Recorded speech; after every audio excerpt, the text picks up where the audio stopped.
पिता के रास्ते पर पुत्र एसीएस होम आनंद कुमार के बेटे का यूपीएससी में सिलेक्शन हुआ है। विनायक कुमार की ऑल इंडिया 180वीं रैंक बनी है। आनंद कुमार को दे रही आईएएस और आईपीएस अफसर बधाइयां, शुभकामनाएं यहां पर दी जा रही है और ऐसा कहा जा रहा है कि पिता के रास्ते पर चल पड़ा है पुत्र। एक बार देके देखते हैं, बट फैमिली ने सब कहा कि जो दे रहे हो अटेम्प्ट उसको पूरी तरीके से दो, तो फिर मैंने पूरा जितनी एफर्ट में डाल सकता था मैं उससे सब अटेम्प्ट डाला। तो पहले प्रयास में ही आपको ये बड़ी सफलता मिली, तो कितना रोल मानते हैं अपने पिताजी का? क्योंकि आप दिन प्रतिदिन देखते होंगे उनकी वर्किंग और पूरा वर्किंग कल्चर भी देखते होंगे, सचिवालय में भी देखते होंगे आपका, तो उनका किस तरह से प्रेरणादायी रहा आपका? हाँ जी, पापा का तो मेन रोल था ही कि उनको देखा कि कैसे काम होता है, क्या होता है, तो उसमें ही मेरे को था कि मेरे को सिविल सर्विसेज में तो आना है। तो पापा का एक बहुत बड़ा रोल है, गाइडेंस में तो वो है ही, क्योंकि उन्होंने भी सेम एग्ज़ाम दिया हुआ है और अगर जो नए कैंडिडेट्स हैं उनसे भी कई बार बातचीत करवाना, तो पापा मेरी काफ़ी मदद कर देते थे इस सेंस में।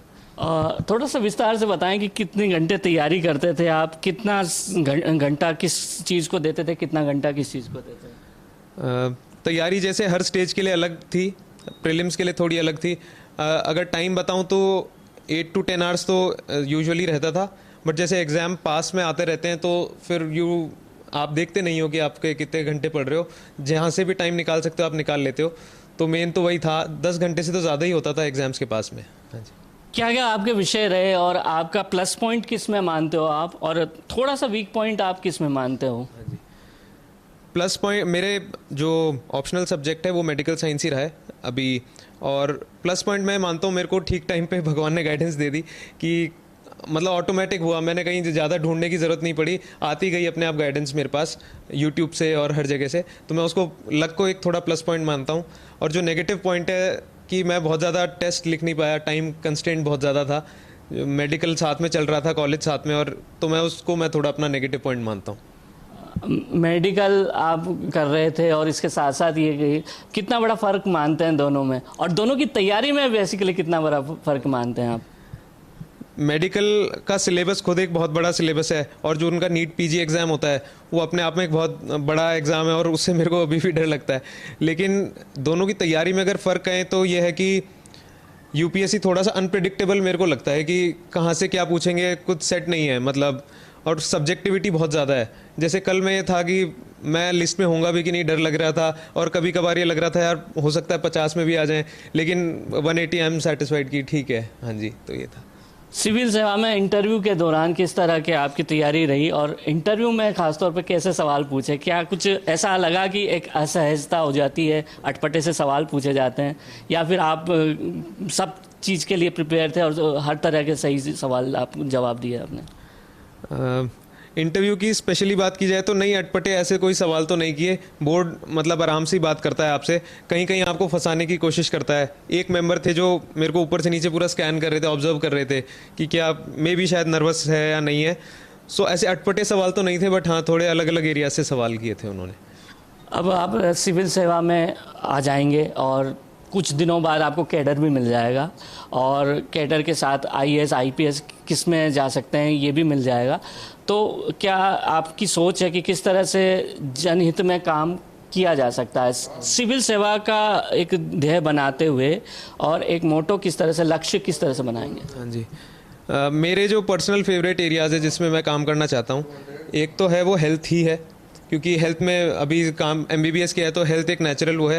हेल्थ, सैनिटेशन और एजुकेशन, मैं 3 मेरे पर्सनल फेवरेट्स हैं कि इनमें मेरे को काम करना है, और बाकी जैसे ट्रेनिंग होती है और नई चीज़ें पता लगेंगी फिर उस हिसाब से मैं अपना देखूंगा कि कहाँ पे क्या काम करना है। जैसा कि आपने बताया कि हेल्थ में काम करने की इच्छा है, तो क्या लगता है भारत का जो हेल्थ का इंफ्रास्ट्रक्चर है उसमें कितनी गुंजाइश लगती है आपको काम करने की, और क्या आपका इनोवेटिव आइडिया है कोई इस तरह का कि भाई उस क्षेत्र में अपन थोड़ा और फोकस करेंगे तो बहुत इंफ्रास्ट्रक्चर बेहतर हो सकता है, या और हम बेहतर ढंग से मेडिकल के लाइन में ज़्यादा अच्छा काम कर सकते हैं जनसेवा के लिए?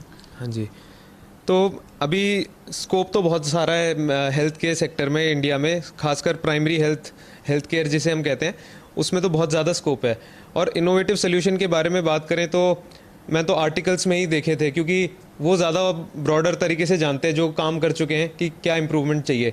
मेन तो वही है कि रूरल हेल्थ केयर सिस्टम जो अभी थोड़ा सा वीक है हमारे पूरे कंट्री में, उसको अगर स्ट्रेंथन किया जाए, और हो सकता है वो मतलब थोड़ा बजटरी एलोकेशन टर्शरी सर्विस से लेके प्राइमरी में थोड़ा ज़्यादा लगाया जाए तो काफ़ी इम्प्रूवमेंट हो सकता है। आपने बजटरी एलोकेशन की बात कही। कई बार हम ये देखते हैं कि बजट बहुत ज़्यादा है, काफ़ी कुछ है, और फिर भी वो पूरा खर्च भी नहीं हो पाता, और मेडिकल इंफ्रास्ट्रक्चर अभी भी वैसा कि वैसे ही चल रहा है। तो ये बीच की जो कड़ी है जहाँ कुछ चीज़ें अचानक हम देखते हैं कि मिसिंग है या गायब हो जाती हैं, तो उसको बेहतर करने का कोई सिविल सेवा का उपाय है आपका?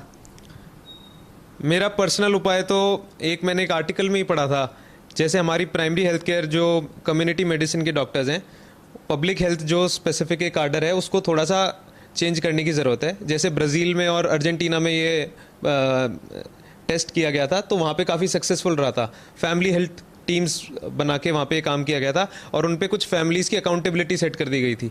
हमारे यहाँ पे अभी बस ये है कि अकाउंटेबिलिटी नहीं है और थोड़ा पैसिव हेल्थ केयर एक तरीके से है हमारे पास। जैसे पेशेंट खुद आता है डॉक्टर के पास टेस्ट कराने, एक्टिव हेल्थ केयर की ज़रूरत है जहाँ पे फैमिली हेल्थ टीम्स खुद जो फैमिलीज़ हैं और जो पेशेंट्स हैं उनके पास खुद जाएं और ट्रीट करें, जैसा कि ब्राज़ील अर्जेंटीना इधर हुआ था। जैसा डिजिटल इंडिया का चल रहा है और एआई और बहुत से सारे टूल्स आ रहे हैं, तो इन सशक्त माध्यमों का उपयोग करते हुए कैसे सिविल सेवा को बेहतर बनाया जा सके जिससे कि ज़्यादा से ज़्यादा पब्लिक यूटिलिटी के काम ज़्यादा हो सकें? देखिए, अब एआई और इनका हर जगह रोल तो बहुत ज़्यादा बढ़ता जा रहा है। अब जैसे